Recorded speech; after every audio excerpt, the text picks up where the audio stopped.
ओम नमो भगवते वासुदेवाय नमः। आप सभी का स्वागत है आपके अपने एस्ट्रो टीवी यूट्यूब चैनल पर। कार्तिक मास का पवित्र महीना चल रहा है और जो भी भक्त सच्चे मन से कार्तिक मास की कथाओं को सुनता है उसके जीवन से अंधकार दूर हो जाता है, ज्ञान के दीप जलने लगते हैं और वह अपने जीवन में सफलता की ओर अग्रसर होता है। शुद्ध हृदय से कीजिए भगवान की लीलाओं का मनन कीजिए। कथाओं की गहराई में छुपा है ज्ञान, सच्चे प्रेम से पाएंगे हम आत्मज्ञान। इसी सुविचार के साथ आप सभी का दिन शुभ और मंगलमय हो। इससे पहले की कथा सुनने के लिए आप सभी का बहुत बहुत धन्यवाद। आइए दिव्य कथा की इस यात्रा में आज हम बढ़ते हैं 9वीं कथा की ओर। इससे पहले के अध्याय में आपने जाना था कि किस प्रकार देवर्षि नारद ने राजा पृथु को कार्तिक मास में पड़ने वाले चतुर्थी व्रत के महात्म का वर्णन किया था।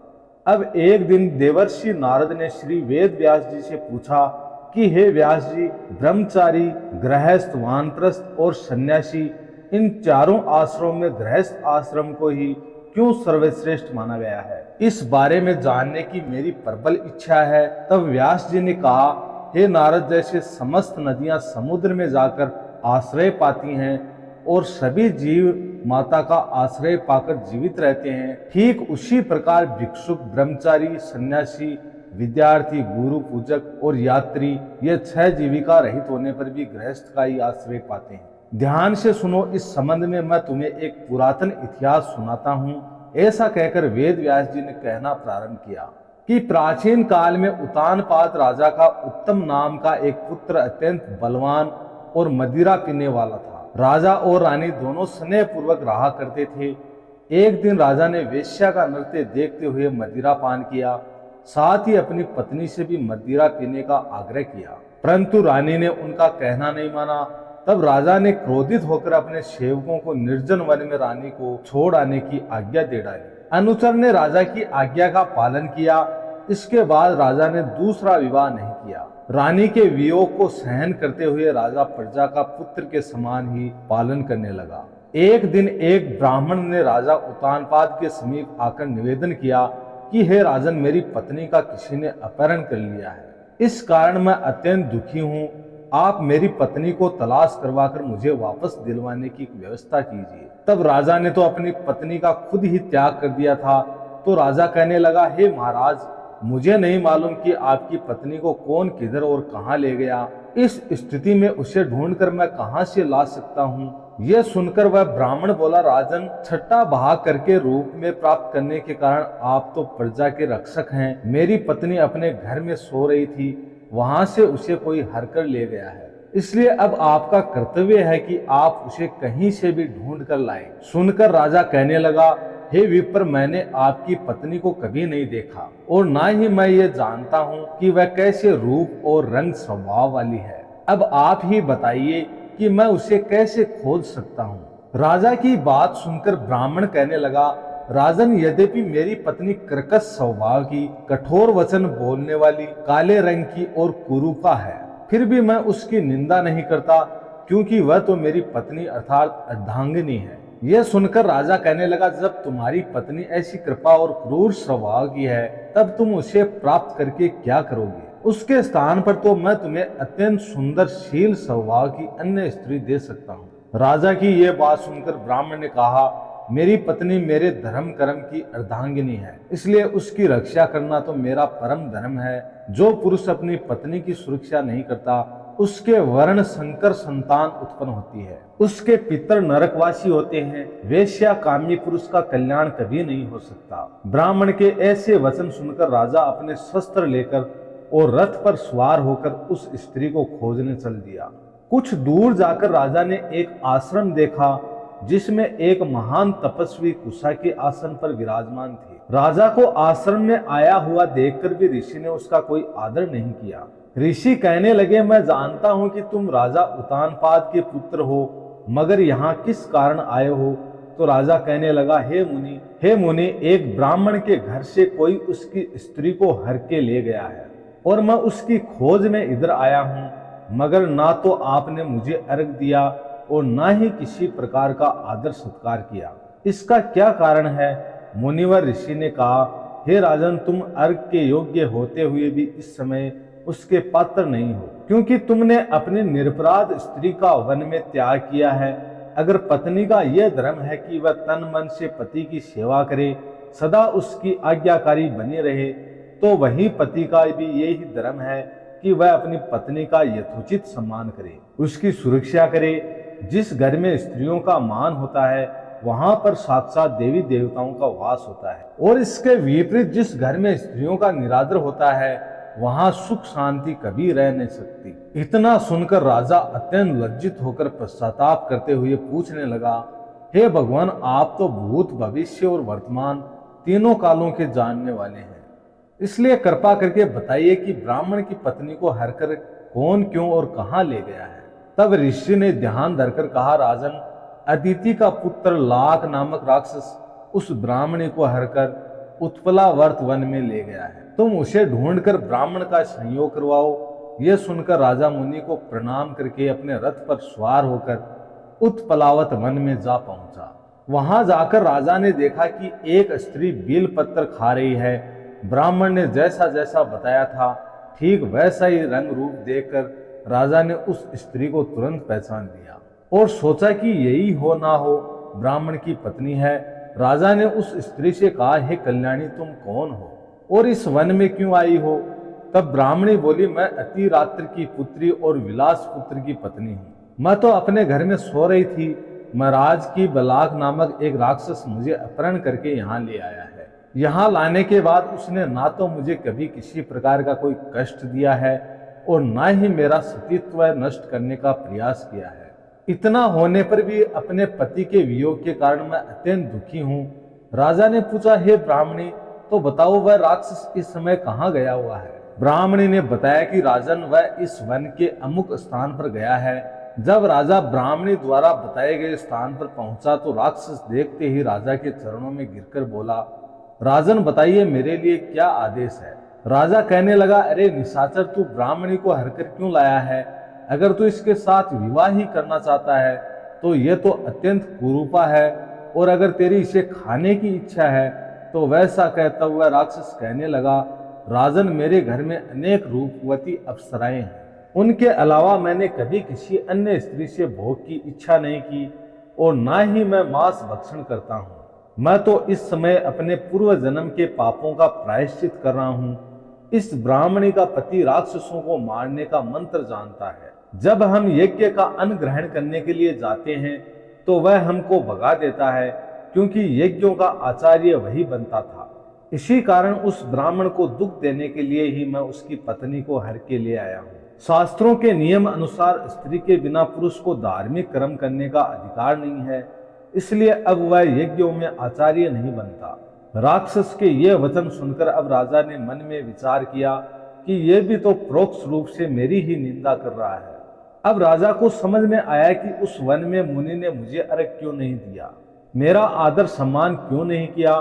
तब राजा को विचार मगन देखकर वह राक्षस कहने लगा, राजन, मैं आपकी हर आज्ञा का पालन करूंगा, आप आज्ञा दीजिए। ऐसा कहकर वह राक्षस हाथ जोड़कर खड़ा हो गया। राजा ने कहा, हे निशाचर, तुम इस ब्राह्मणी को तुरंत इसके घर पहुंचा दो और उसके बाद जब भी मैं याद करूं तुम मेरे पास आ जाना। इतना सुनते ही वह राक्षस ब्राह्मणी को लेकर उसके घर छोड़ने के लिए चला गया। इसके बाद राजा विचारने लगा कि मैंने अपनी निर्दोष पत्नी को घर से निकाला है, इसलिए अब मैं कौन सा ऐसा पुण्य कर्म करूं जिससे मुझे इस पाप से मुक्ति मिल जाए। तब राजा ने पुनः उन्हीं मुनि के पास जाकर उनसे उपाय पूछा। मुनि ने कहा, हे राजन, पुरुष के लिए स्त्री धर्म, अर्थ, काम और मोक्ष सब कुछ देने वाली है।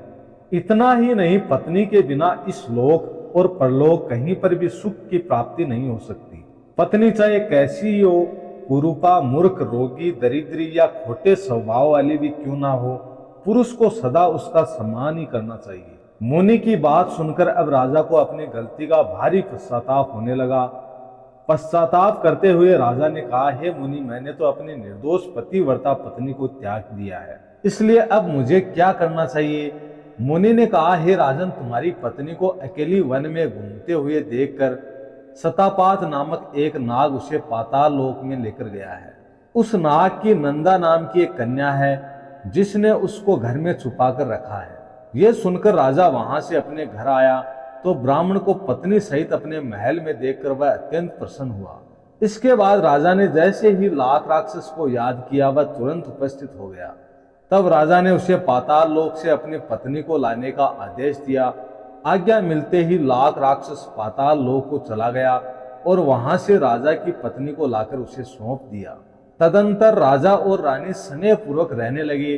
देवर्षि नारद ने राजा पृथु से अंत में कहा, हे राजा पृथु, ये गृहस्थ आश्रम महात्म हमने तुमको विस्तार पूर्वक सुनाया, अब और क्या सुनना चाहते हो सो कहो। राजा पृथु ने देवर्षि नारद से जो कुछ भी सुनने का आग्रह किया उसका वृतांत आप आगे आने वाले अध्याय में सुनेंगे। अब सुनिए श्री तुलसी चालीसा पाठ और तुलसी माता की आरती।